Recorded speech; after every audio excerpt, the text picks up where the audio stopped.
ధ్యానించడానికి మీరు ఇచ్చిన ఈ గొప్ప అవకాశాన్ని బట్టి వందనాలు. వచ్చిన బిడ్డలందరినీ ఆశీర్వదించండి. వారి కుటుంబాన్ని దీవించండి.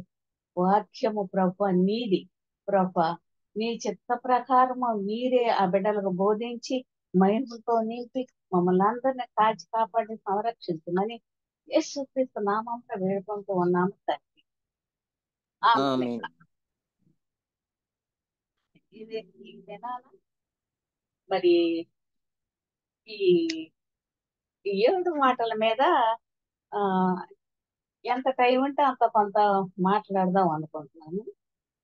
సిలువపై ప్రభువు పలికిన మొదటి మాట ఏంటంటే, మరి అంతకు పూర్వం సిలువ మరణశిక్షను పొంది నేరస్తుల వలె యేసు ప్రభు వారు కూడా ఆ చెడ్డ మాటలు పలుకుతాడని అక్కడ ఉన్న వారంతా తలుస్తున్నారు.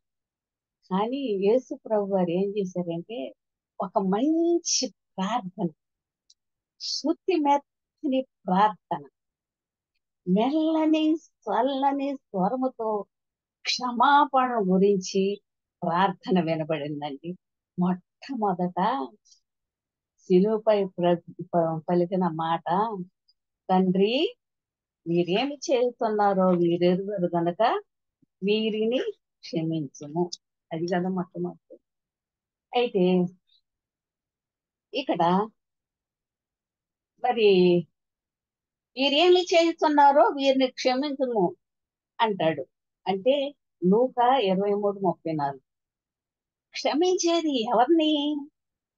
తనను హింసించు వారిని, తన శత్రువులను, ప్రధాన యాజకుడైన కైప అరచేతులతో కొట్టిన సైనికుణ్ణి, సీదరుతో స్నేహాన్ని చెడగొట్టుకోకూడదని దేవునిని నిరసించిన రాజకీయవాది పిలాతుని, ఆయన తెలివితేటలు కలిగిన మరి అవి వేడిగా ఉన్న హేరోదును, ఆకాశానికి భూమికి మధ్యన మ్రాను మీద పెట్టి దానిపై రాజుకు రాజు అని ఆ ఫలితాన్ని వేలాడదీసిన వారిని, వీరిని మాత్రమే కాక అన్యాయస్తులను, అక్రమస్తులైన వారిని, ప్రతి వారిని కూడా క్షమించమని ప్రభు ప్రార్థిస్తున్నాడండి.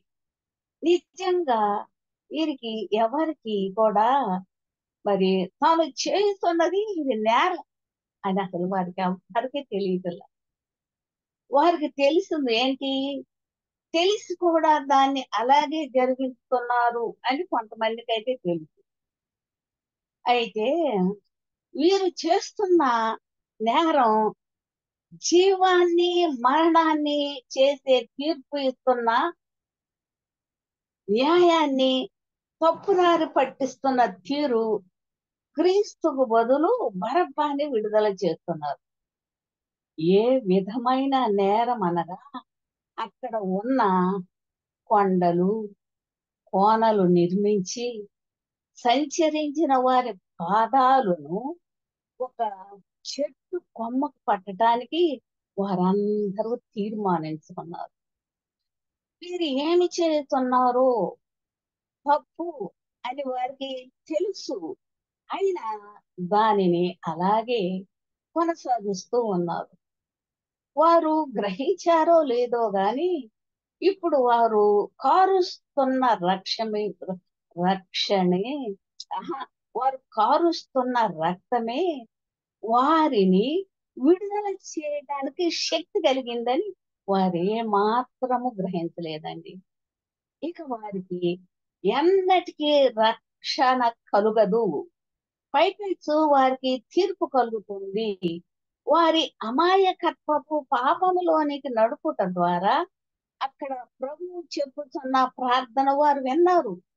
వారి యొక్క జ్ఞానం, అధికారం వారిని అసలు రక్షింపలేదు. కానీ ప్రభు చేసిన ప్రార్థనను బట్టి వారి అమాయకత్వమే వారిని రక్షించాలి. ఆ దినాలలో సిలువపై మరణించే అనేకులు ఎవరైతే వారికి మరణ శిక్ష విధిస్తున్నారో ఆ న్యాయాధిపతులను వారిని నిందించేవారు. తమ పాపాల నిమిత్తము క్షమాపణ అడిగేవారు. అయితే సంపూర్ణమైన అమాయకత్వం, క్షమాపణ అడగవలసినది అడగవలసిన పనే లేదు. మానవునికి దేవునికి మధ్యవర్తిగా ఉన్న ఆయనే క్షమాపణ అందించాడు. ప్రధాన యాజకునిగా ఉన్న తాను సమర్పించుకొని పోవుట, మరి సమర్పించుకొని పాపుల పక్షాన దేవునితో వాదిస్తున్నారు. ఇక్కడ ఒక అభిప్రాయం బట్టి క్షమాపణ విషయం 2 సార్లు చెప్పబడింది. అంటే స్త్రీ స్త్రీ ద్వారా అపవాది అయిన సర్పము ఏదైనా తోటలో దేవుడు విమోచనను అర్థము, మరి ఈ విమోచనను వారు విమోచన కలగాలని చూశారు. ఈ స్త్రీ సంతానమే ఆ సర్పము యొక్క తల చితుకుగొడతారని శ్రమ సేవకుని ద్వారా ఆ ప్రవచనాన్ని ఇప్పుడు మనకు నెరవేరింది. దైవ ప్రేమ వ్యక్తీకరణలో సిలువ నుండి పలుకబడినది మొదటి మాట. స్టెఫను ప్రభుని ఈ పాపము నిమిత్తము వారి మీద ఏ నేరము మోపవద్దని ప్రభుని అడగటం మనం ఒకసారి గుర్తు చేసుకోవాలి. 2 తిమోతి 4:16 నేను మొదట సమాధానం చెప్పినప్పుడు ఎవడును ఆ పక్షమున నిలువలేదు, అందరూ నన్ను విడిచిపోయారు.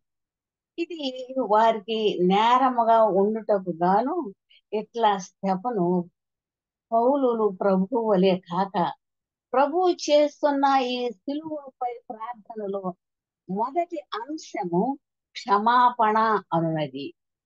తన అర్పణతో సంబంధం కలిగి ఉన్నది. ఆయనే యాజకుడు, ఆయనే వధింపబడిన వాడు. మానవ జాతి నేర ప్రవృత్తిని క్షమించటానికి ఆయనే ప్రార్థించాడు, ఆయనే అనుగ్రహించాడు. ఆయన అయితే ఏబేలు రక్తము తన సహోదరుడైన కయ్యోను మీద పగ తీర్చుకొని కేకలు పెట్టింది. అయితే రెండవ హేబేలు అయిన, అంటే యేసు క్రీస్తు రక్తము తన స్వకీయులైన కయ్యోనును ఆ రక్తమును కయ్యోను కొరకు ఆ రక్తాన్ని చిందించాడు. అయితే ఈయన క్రీస్తే ఆ భయంకరమైన ఉగ్రతను తీసివేయమని క్షమాపణ ఇక్కడ. ఇది మానవుల అందరి కొరకు చేసిన ఈ ప్రార్థన. తండ్రి, వీరేమి చేస్తున్నారో వీరెరుగరు గనుక వీరిని క్షమించు. ఎవరిని క్షమించమంటున్నాడండి? శత్రువులను, మిత్రులను ఉద్దేశించి చేసినది. 3 కాలాలు అనగా భూత, వర్తమాన, భవిష్యత్ కాలముల కొరకు చేయబడిన సార్వత్రికమైన ప్రార్థన. ఇది విజ్ఞాపన ప్రార్థన వంటిది. ఇచ్చట క్రీస్తు యొక్క ప్రధాన యాజకత్వమును గుర్తింపబడుతున్నది. మానవ చట్టము నేరము చేసిన వారిని శిక్షించుమని బెదిరించుతుండగా, దేవుని చట్టము మానవులను ప్రేమించమని, మన్నించుమని, చేరదీయమని చెబుతుంది. ఈ మాటలో ఫలాపేక్ష లేని ప్రేమ మనకి కనబడుతూ ఉంది. మత్తయి సువార్త 5:43-44 బట్టి మీ శత్రువులను ప్రేమించుడు అని చెప్పిన ప్రభు తనను క్రూర హింసలు పెట్టుతున్న సైనికులే కాదండి, అందరిని కూడా క్షమించమని తండ్రికి ఇక్కడ ప్రార్థన చేస్తున్నాడండి. ఇది పరిపూర్ణమైన ప్రార్థన, అందరికీ అవసరమైన ప్రార్థన. ఇది కృపతో కూడిన ప్రార్థన. మనం పాపులమై ఉండగా క్రీస్తు మన కొరకు చేస్తున్న ప్రార్థన. మన పాపములను మన్నించుమని ప్రభు చేయుచున్న ప్రార్థన. అక్కడ చేరిన జనులకు క్రీస్తు దేవుడని తెలియదు. వారికి అనగా అవగాహనే లేదు. కానీ అవకా అవహేళన చేస్తున్నారు. వారు చేయుచున్న పని తీవ్రత, దాని ఫలితం యొక్క భయంకరత్వము వారు గ్రహించే స్థితిలో లేరండి. అంత మాత్రాన వారు అమాయకులని మనం చెప్పకూడదు. వారి పాపములను తుడిచివేయమని ఈ ప్రార్థన అభిప్రాయం కాదు, కానీ వారు చేయు తప్పులను గ్రహించి మారు మనసు పొందు వరకు కరుణ ఇమ్మని ఇక్కడ దేవుడు ప్రార్థిస్తున్నాడు. ఎఫెసీ 4:32 బట్టి ఒకని ఎడల ఒకడు దయగలిగి కరుణా సమృద్ధి గలవాడై క్రీస్తునందు దేవుడు మిమ్మల్ని క్షమించిన ప్రకారము మీరు కూడా ఒకరినొకడు క్షమించమని చెప్పారు. పరిశుద్ధుడైన లూకా రాసిన సువార్తలో మాత్రమే తండ్రి వీరు ఏమి చేస్తున్నారో వీరు ఎరుగరు కనుక వీరిని క్షమించుము. ఈ సువార్తలో గొప్ప క్షమాపణ ఉంది. ఈ లూకా తర్వాత అపోస్తల గ్రంథములు ఈ స్తెఫను యొక్క మరణాన్ని మనం చూసినట్లయితే, మరి స్తెఫను మోకాళ్ళలోని ప్రభువా వారి మీద ఈ పాపము మోపకమని గొప్ప శబ్దంతో పలికాడు స్తెఫను. ఇది యేసుక్రీస్తు వారు చేసిన ప్రార్థనే. ఇలాంటిదే. ఈ ప్రార్థన అధికారయుతమైనది. అసలు గ్రీకు భాషలో పదే పదే ఈ క్షమాపణ గురించి పలికినట్లు వారు వారి ఎరుగరు గనుక అనే దానిపై ఆధారపడి ఈ క్షమాపణ పలుకుబడింది. సిలువ పైన ప్రభు చెప్పిన మొట్టమొదటి మాట సంబోధిస్తూ చేయబడిన ప్రార్థన అదే మనకు తెలుసు.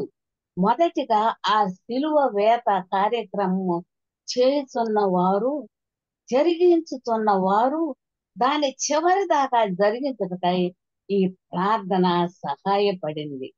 అక్కడున్న పరిపాలకులు గాని, పెద్దలు గాని, ప్రజలు గాని, నిరస్తులు గాను, అమాయకత్వమునకు బలి అయిన వారు గాను ఉన్నారు.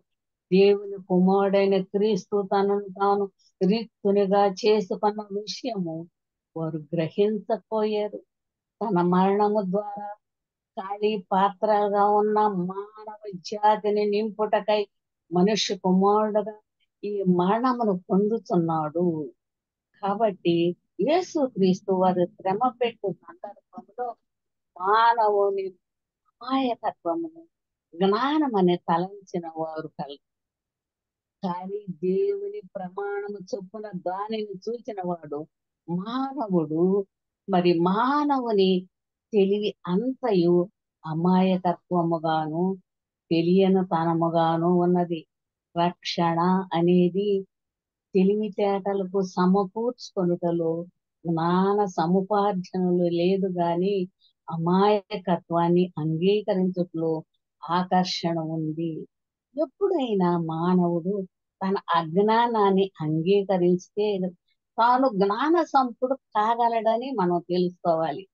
తనను గుర్తించి తమను తాము తెలుసుకోలేకపోతున్నారో అప్పుడే దేవుని కుమారుడైన క్రీస్తు వారి మీద జాలిపడి, తండ్రి వీరేమి చేయుచున్నారు, వీరిని క్షమించుము అని ప్రభువారు ప్రార్థించాడు. ఎవరి కొరకు ప్రార్థించారు? తనను అప్పగించిన వారి కొరకు, తనను పట్టుకున్న వారి కొరకు, నిందించిన వారి కొరకు, తనను నమ్మిన వారి కొరకు, తనను శ్రమ పెట్టిన వారి కొరకు, ఉమ్మి వేసిన వారి కొరకు, చెంప దెబ్బ కొట్టిన వారి కొరకు, తనను నేరస్తునిగా తీర్పు తీర్చిన వారి కొరకు, కాళ్ళు చేతుల్లో మేకులు కొట్టిన వారి కొరకు క్షమించమని ప్రార్థించాడు. ఇతరులకు మాదిరిగా నింద వాక్యము పలుకకుండా గొల్గొత కొండలో సిలువ దగ్గర చేరిన వారందరూ ఆశ్చర్యపడేటట్లు యేసుక్రీస్తు వారిని క్షమించమని ప్రార్థించాడండి. యేసుక్రీస్తు వారు పుట్టిందే రక్షణార్థమైన ప్రేమతో మానవుల పాపములు క్షమించడానికి. గ్రీకులు లాజిక్ను, రోమియోలు చట్టబద్ధతను హిందువులు కర్మను, హెబ్రీయులు పునఃస్థాపన ప్రకటించి ఉండగా క్రీస్తు ప్రేమను, క్షమాపణను ప్రకటించారు. ఈ ప్రార్థన యెషయా 53:12 అతిక్రమము చేయు వారిలో ఎంచబడిన వాడాయను, అనేకులు పాపములు భరించుటకు ఈ శ్రమ సేవకుని గీతములో ప్రస్తావించబడిన అంశము ఇక్కడ నెరవేరింది. మిల్కీసెదెకు క్రమము చొప్పున తనను తాను ఇతరులకు పాప పరిహారం కొరకు అప్పగించుకుంటూ ఈ క్షమాపణ ప్రార్థన చేస్తున్నాడు. ఏ ప్రధాన యాజకుడైతే యేసుక్రీస్తు వారి యొక్క దైవ కుమారత్వాన్ని మరచిపోయారో, ఏ అవిశ్వాసి అయితే దేవుని కుమారత్వాన్ని నిరసించాడు, ఏ క్షమాపణ ప్రార్థన వారి కళ్ళు తెరిపించింది. ఈ ప్రార్థన ద్వారా యేసుక్రీస్తు వారు దేవుని కుమారుడు అని నిరూపింపబడి జీవాధిపతి, రక్షణకు కారకుడు. అయితే పవిత్రమైనది పవిత్రమైన దైవాజ్ఞ ప్రప్రథముగా ఉల్లంఘించాడు. క్రీస్తు తోటి తన శత్రుత్వాన్ని క్రీస్తు అనుచరులపై కనబరుచుకొని వాడు సాతానుడు. దేవుని ప్రజలు విమోచింపబడటం కంటగించని వాడు, సహించలేని వాడు ఈ సాతానుడు మంచి శుక్రవారమున అతుడయ్యేసరికి అనుకుంది కదా సాతాను, ఈ కథ వానితో అంతమైపోయిందిలే అనుకుంది. కానీ జరిగింది వేరు. కల్వరిలో క్రీస్తు ఓడిపోలేదండి, ఆయనే విజయుడు. యోహాను సువార్త 19:30 సమాప్తమైనది అని చెప్పాడు. కానీ అది ఆరంభమైనది, సంఘం ప్రారంభించబడినది.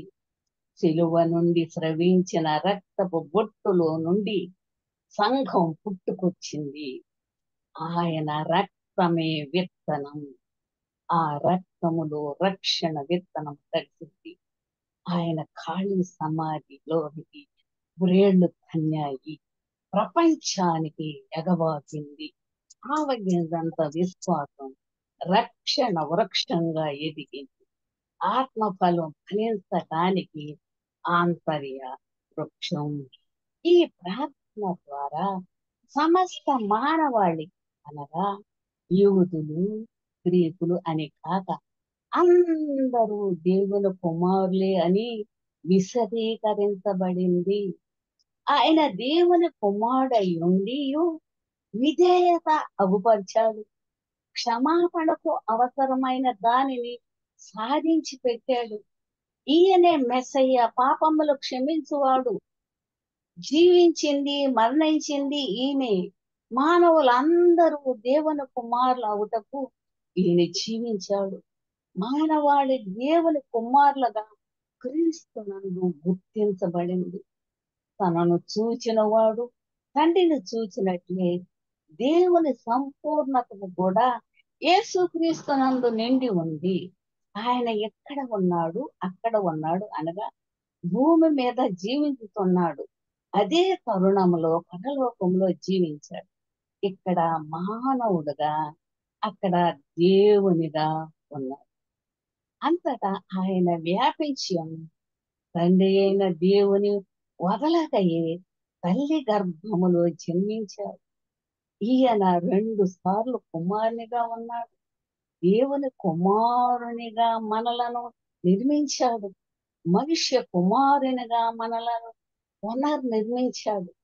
ఈ పునర్నిర్మాణములో భాగమే ఈ క్షమాపణ. క్షమించబడిన పాపి మరి ఆ మనందరము ఆయనకి దాసులు. కాబట్టి ఇక్కడ మనం చూసినట్లయితే ఒక్క నిమిషం.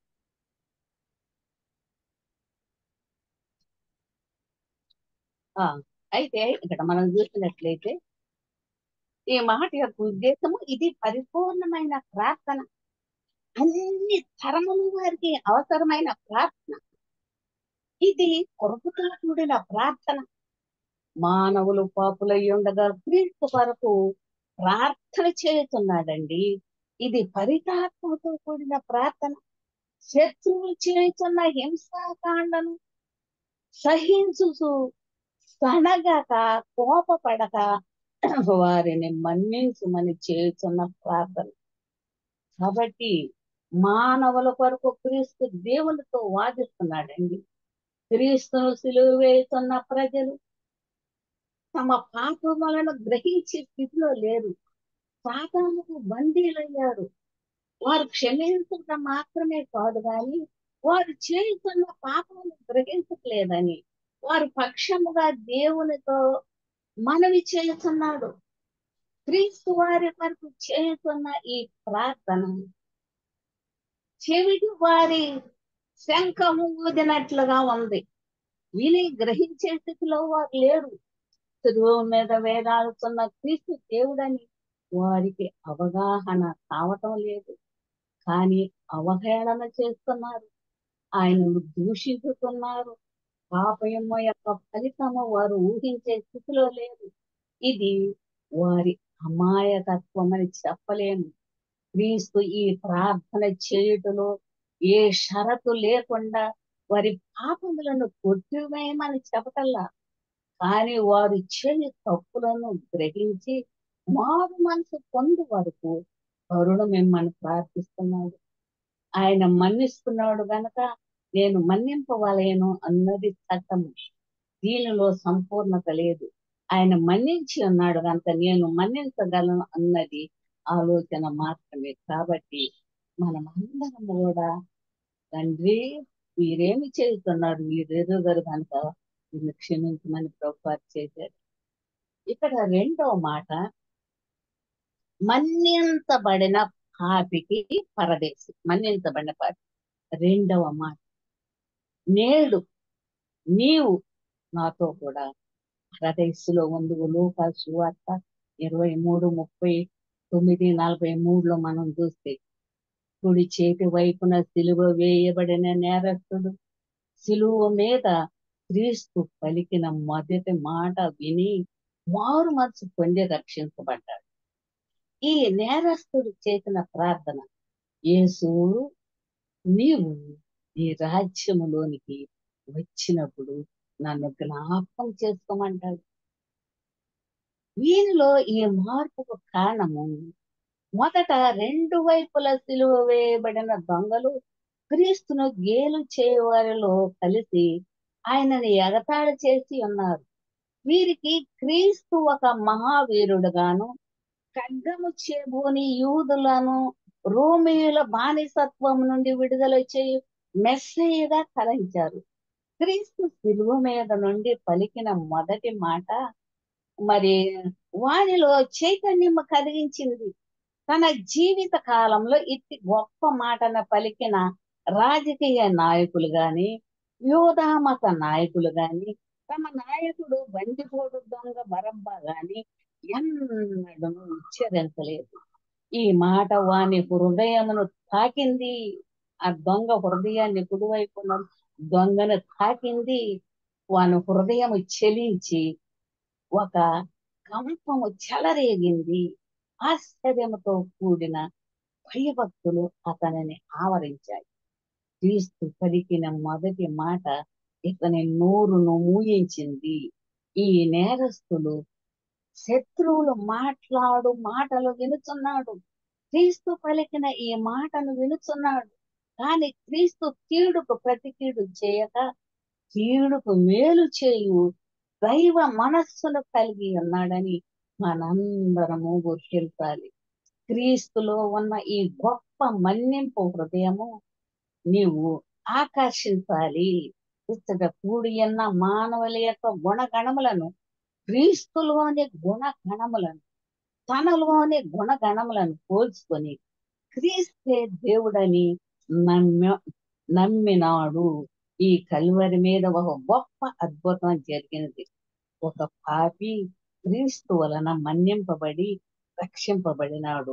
పరలోకములోని దూతలు ఆనందించారు. ఈ నేరస్తుని చట్టము మార్చలేకపోయింది. శిలువ మరణము ఇతనికి విధింపబడినను వాని హృదయములో మార్పు లేదు, కానీ క్రీస్తు ప్రేమగల హృదయములో నుండి వెలువడిన ఈ గొప్ప మాట వాణ్ణి పూర్తిగా మార్చివేసింది. తన గతమును ఒక్కసారి మరల తెచ్చుకున్నాడు. అతని హృదయములో నుండి సువాసన గల తలంపులు రాసాగాయి. సహచరుని గద్దించుట, క్రీస్తుకు ఎడమ చేతి వైపున నేరస్తుడు క్రీస్తును గేలి చేస్తూ వారితో కలిసి మరలా ఎగతాళి చేయుటకు మొదలుపెట్టాడు. అట్టి సమయములో కుడివైపుననున్న నేరస్తుడు వానిని గద్దించుతూ, నీవును అదే శిక్ష విధిలోనున్నావు గనక దేవునికి భయపడవా? మనకైతే ఇది న్యాయమే. మనము చేసిన వాటిని తగిన ఫలితము పొందుతున్నాము గాని ఈయన ఏ తప్పిదము చేయలేదని చెప్పారు. అనగా మానవులందరూ పాపులని, వారికి పాపపు మన్నింపు అవసరమని, పాపపు మన్నింపు క్రీస్తు వలననే మనం పొందగలదని ఒక రక్షణ సువార్త గొల్గోతా కొండ మీద నుండి ప్రకటించుచున్నాడు.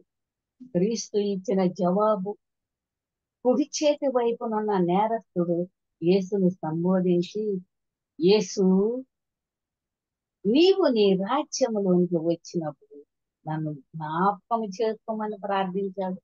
అందుకు యేసు, నేడు నీవు నాతో కూడా పరదేశులో ఉంటావని చెప్పాడు. ఇది ఒక రాజు ఇచ్చుతున్న వాగ్దానం వంటిది. ఈ వాగ్దానము అధికారముతో కూడినది. మొదటి మాటలో క్రీస్తు ప్రధాన యాజకత్వమును బయలుపడగా, ఈ రెండవ మాటలోని ఆయనకున్న రాజరికము బయలుపడుతున్నది. ఈ నేరస్తునికి పాపపు మన్నింపు మాత్రమే కాక పరదేశును కూడా క్రీస్తు వాగ్దానం చేస్తున్నాడు. వానికి సిలువ మరణము తప్పలేదు గాని పరదేశు దక్కింది. రక్షణ పొందుటకు మారు మనసవత, అట్టివారే పరలోక రాజ్యమునకు వారసులు. ఆత్మ పరీక్ష, మారు మనసు అత్యవసరము.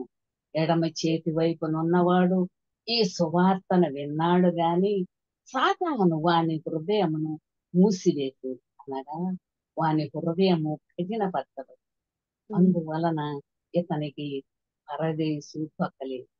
కుడి చేతి వైపుననున్న నేరస్తుడు మన జీవితాలకు మాదిరిగా ఎడమ వైపునున్నవాడు హెచ్చరికగా ఉన్నాడు. మూడవ మాట చెప్పినది, మూడవ మాట, రెండప్పగింతలు. అమ్మా, అమ్మా, ఇదిగో నీ కుమారుడు అని తన తల్లితో చెప్పాడు. తరువాత శిష్యులు, ఇదిగో నీ తల్లి అని క్రీస్తు చెప్పాడు. యోహాను సువార్త 19:25 నుంచి. ఇచ్చట తల్లి మరియను తన ప్రియ శిష్యుడగు యోహానును తల్లికి అప్పగిస్తున్నాడు. క్రీస్తు ప్రధాన యాజకుడుగా, రాజుగా మాత్రమే కాక నిజమైన మానవుడుగా ఈ మూడవ మాటను పలుకుతున్నాడండి. అప్పుడు సమయము మధ్యాహ్నము 12 గంటలు. 9 గంటల నుండి 12 గంటల వరకు ఆయన పొందిన బాధను సమసిపోయినది. ప్రజల యొక్క కేకలు సద్దుమణిగినవి. తొలసిన ప్రజానీకము కల్వరిగిరిని విడిచి వెళుతున్నారు. రోమా భటులు, శతాధిపతులు, యూదా పెద్దలు అక్కడనే నిలువబడి ఉన్నారు. ఈ చిన్న గుంపు మాత్రమే దూరముగా నిలబడి ఈ ఘోర దృశ్యమును చూస్తున్నారు.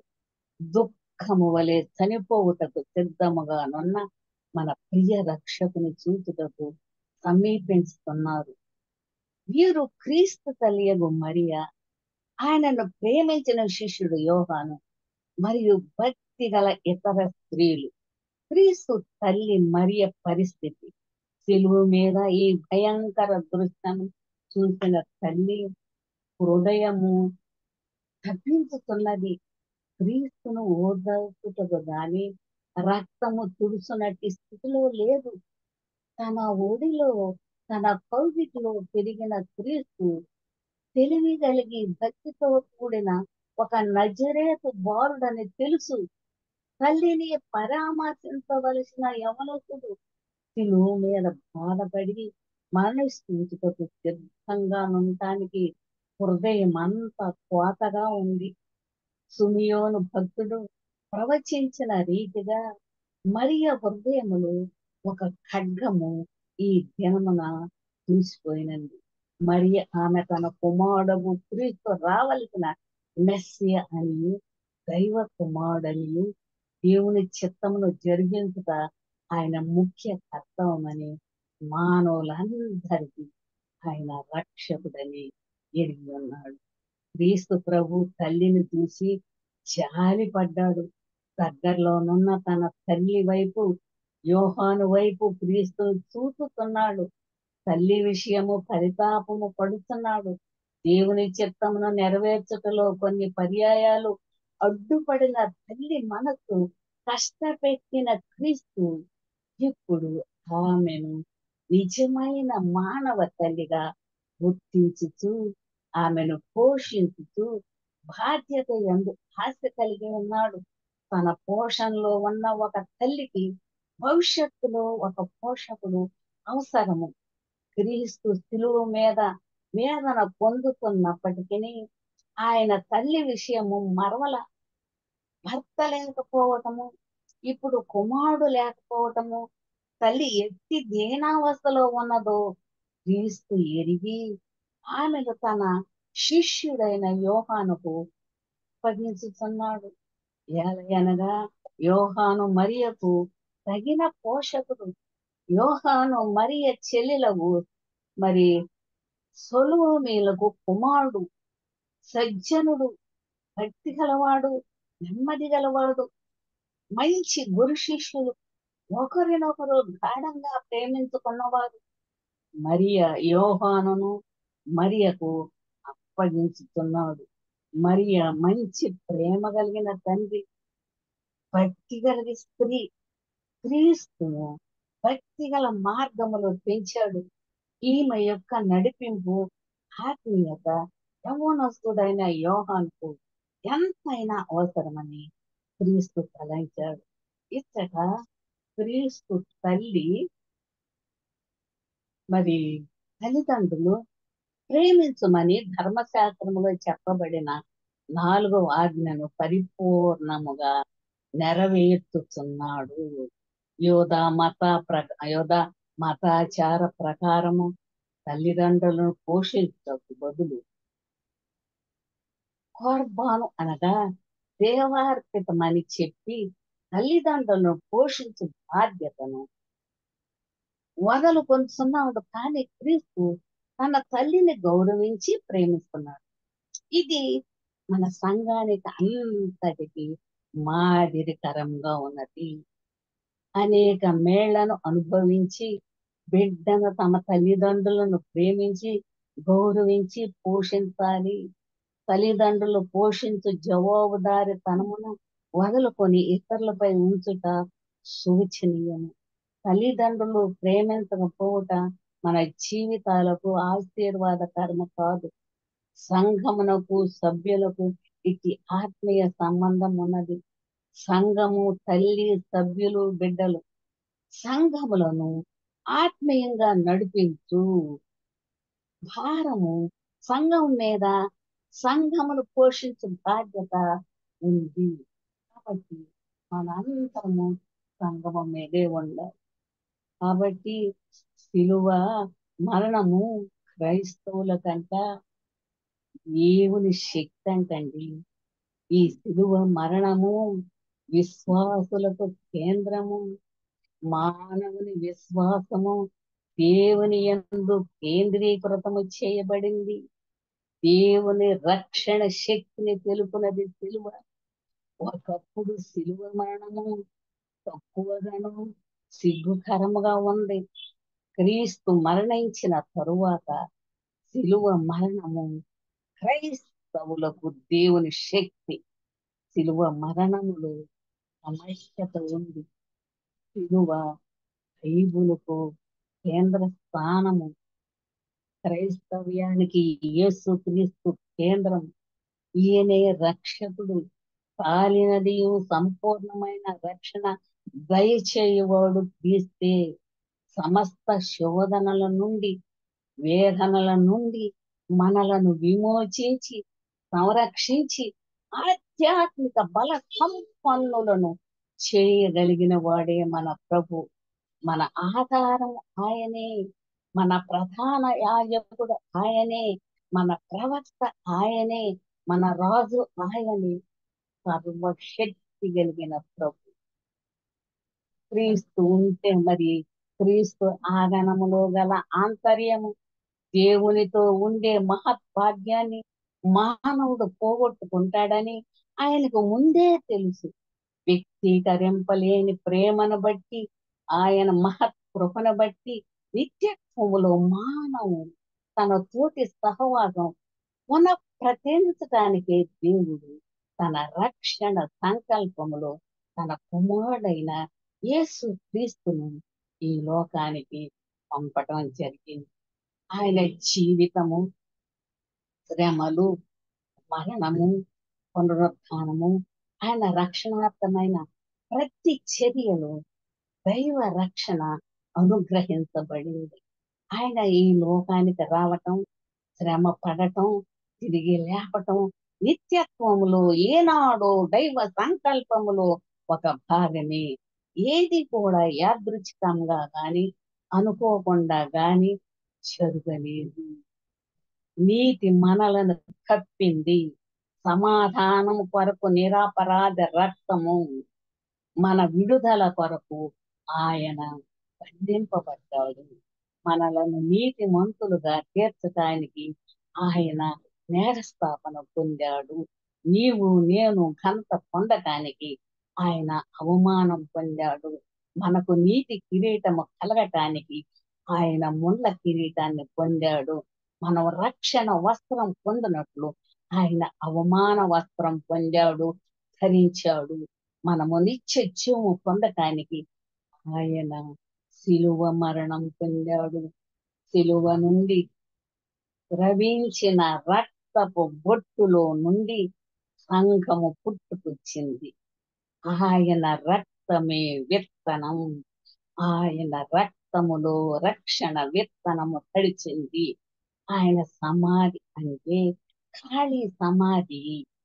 మరి ఖాళీ చేసిన సమాధి లోపలికి వేళ్ళు తన్నాయి. ప్రపంచానికి ఎగబాకింది.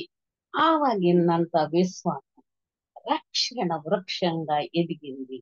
ఆత్మ ఫలం ఫలించడానికి ఇది ఆంతర్య దృష్టి. శిలువ మరణములో సముఖ్యత ఉంది. శిలువ బైబిల్కి కేంద్ర స్థానం. శిలువ శ్రమకు, వేదనకు, ఆవేదనకు సూచన. శిలువ ప్రవచనముల నెరవేర్పు. శిలువ యొక్క క్రైస్తవులు తమ గర్వాన్ని తొలగించుకుంటారు. వారి దోషాన్ని తొలగింపబడుతుంది. ఇతరుల మీద ఉన్న ప్రేమ మనకి అధికమవుతుంది. మరి అలాంటి ప్రేమ మనకు అధికం అవ్వాలని క్రీస్తు యొక్క ఆయనలో ఉన్నటువంటిది ఏంటంటే నమ్రత, నమ్మకము. నమ్రత అంటే వినయము, దీనత్వము మానవునికి గొప్ప విజయాన్ని ప్రసాదిస్తుంది. మనం ఎల్లప్పుడూ నమ్మకం కలిగి ఉండాలి, వినయం కలిగి ఉండాలి. అధికారుల ఎదుట, నిందించిన వారి ఎదుట మౌనముగా ఉండి నీలో ఉన్న నాలో ఉన్న ఈ వినయ గుణమును లోకమునకు, సంఘమునకు మనమంతా చాటాలి. క్రీస్తు ప్రభుని కలిగిన ప్రతి బిడ్డ కూడా లోకమునకు చాటాలి. క్రీస్తును బంధింపబడ్డ రోమా ప్రభుత్వము చేసిన అన్యాయము కాదు, మానవులు అందరూ చేసిన పాపమే.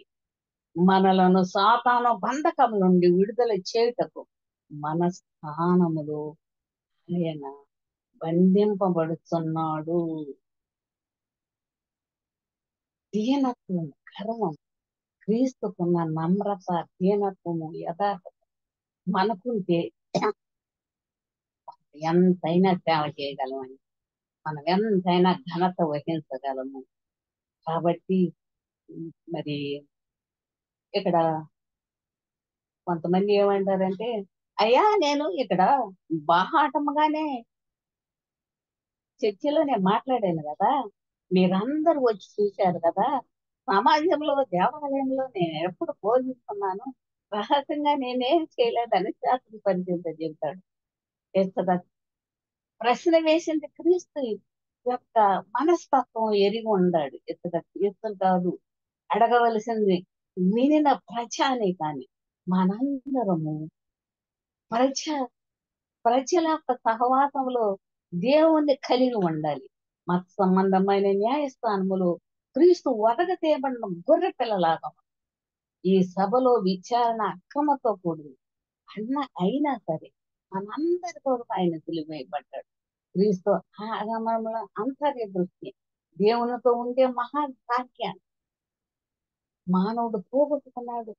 ఆయనకు ముందే తెలుసు వ్యక్తిగత ప్రేమ దేవుడు మనకిచ్చాడు కాబట్టి నేను మరి తప్పక మనందరం కూడా దేవుని నమ్మాలి, దేవుని ఆశ్రయించాలి, దేవునితో సహవాసం కలిగి ఉండాలని మొదటి మాట, రెండవ మాట, మూడో మాట ద్వారా మనం తెలుసుకుంటాం.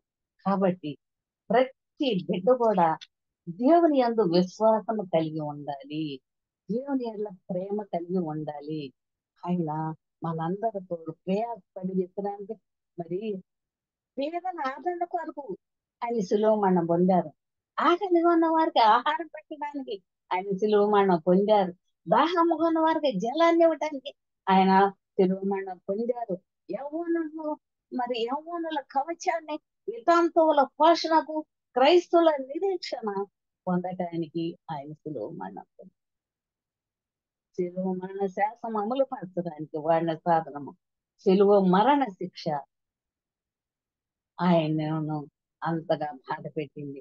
అయినప్పటికీ ఆయన ఈ లోకములో నీ కోసం, నా కోసం, ప్రజలందరి కోసం ఆయన త్యాగం చేసి మన కోసం ఆయన ఈ లోకంలోకి వచ్చారు. ఇది త్యాగములో రెండవ మెట్టి. మరి మనము ఆయన చేసిన ఫలితాన్ని, ఆయన సిలువ మరణము పొందినటువంటి ఆ గొప్ప సన్యాసాన్ని మనం ఒకసారి చూసినట్లయితే మనం కూడా యేసు ప్రభు వారిలాగా విధేయత కలిగి ఉండాలి, వినయం కలిగి ఉండాలి, శత్రువులను ప్రేమించాలి, అందరినీ ఆదుకోవాలి. ఎంత శత్రువులైనా సరే ఈ చెంప మీద పడితే రెండవ చెంప ఇవ్వమని ప్రభు చెబుతున్నాడు. అలాగే చేయటానికి నీ కోసం, నా కోసం యేసు ప్రభు శిలువ మీద మరణించాడు. ఆయన మరణాన్ని మనమందరము గుర్తించి ఆయన మన కొరకు ఈ లోకంలో జన్మించాడు, మన కోసమే పుట్టాడు, మన కోసమే చనిపోయాడు. అది మనం అందరము గుర్తు పెట్టుకొని ఆయన సన్నిధిలో మోకరించి పశ్చాత్తాపంతో కూడినటువంటి ప్రార్థనలో మనందరం ఏకీకరించి మనకు సాధ్యమైనంత వరకు ఇతరులను కూడా మరి ప్రభువులోకి నడిపించడానికి పరిశుద్ధాత్మ దేవుడు మనందరికి తోడై ఉండి నడిపించును గాక. ఆమె అమ్మ చిన్న ప్రార్థన చేసుకుందాం. చేయండి అమ్మగారు.